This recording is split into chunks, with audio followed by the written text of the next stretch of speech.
కోరి తెచ్చుకున్న తెలంగాణలో కొద్ది మందికే ఉద్యోగాలు దొరికాయని విమర్శించారు డిప్యూటీ సీఎం భట్టి విక్రమార్క. ఖమ్మం జిల్లా మదిరి నియోజకవర్గంలో నిర్వహించిన జాబ్ మేళాలో ఆయన పాల్గొన్నారు. గత 10 ఏళ్లలో ఉద్యోగులు ఫలితాలు సాధించలేకపోయారని, తమ ప్రజాప్రభుత్వంలో 3 అంచెల్లో ఉద్యోగాలు కల్పిస్తున్నట్టు తెలిపారు. ప్రభుత్వ ఉద్యోగాలతో పాటు రాజీవ్ యువ వికాసం జాబ్ మేళాలు నిర్వహిస్తున్నట్టు తెలిపారు. యువత మత్తు పదార్థాలు, సంఘ విద్రోహ శక్తులకు దూరంగా ఉండాలంటూ సూచించారు.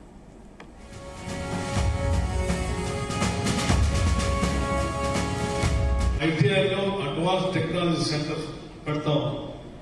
ఇప్పటికే పాలిటెక్నిక్ కళాశాలలో కూడా మనం అప్పట్లో పాత రోజుల్లో శాంక్షన్ తీసుకున్నాం. ఒక అగ్రికల్చర్ పాలిటెక్నిక్ కళాశాల ఉంది, రెగ్యులర్ పాలిటెక్నిక్ కళాశాల ఉంది. ఇప్పుడు ఐటీఐ కూడా మనం అడ్వాన్స్ టెక్నాలజీ సెంటర్ స్టార్ట్ చేస్తున్నాం. సో మీ అందరూ ఈ అవకాశాలన్నీ అందిపుచ్చుకోవాలని, భవిష్యత్తులో ఈ ప్రాంతం నుంచి ఈ రాష్ట్రానికే కాదు ఈ దేశానికి, ప్రపంచానికి కూడా నాయకత్వం వహించి అంత స్థాయిలో ఇక్కడ విద్యార్థులు ఎదగాలని, చదువుకోవాలని, అలా మీ మేధస్సు ఉపయోగపడాలని చెప్పి నేను మనస్ఫూర్తిగా కోరుకుంటున్నాను.